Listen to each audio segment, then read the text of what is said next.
नहीं होता, मैं इसके कफ़कीर की मदद से बनाऊंगी। इसमें मैंने 1 चम्मच की मदद से बैटर डाला और इस तरह इसको प्रेस करेंगे सर्कल शेप में,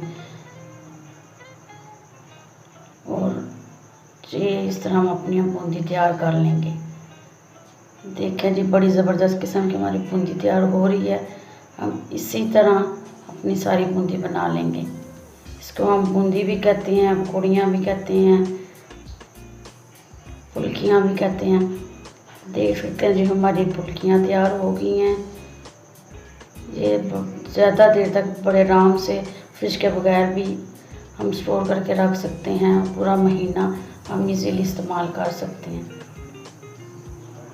जी, हमारी बूंदी तैयार हो गई है, हम इसको निकाल लेंगे। ये देख सकते हैं जी, ये हमने कड़क कड़क तैयार करनी है। हल्की आंच पे, तेज़ आंच पे हम करेंगे तो एकदम से ब्राउन हो जाएगी, बाद में ये नरम हो जाएंगे। हमें ये कड़क कड़क चाहिए, इस तरह आप देख सकते हैं।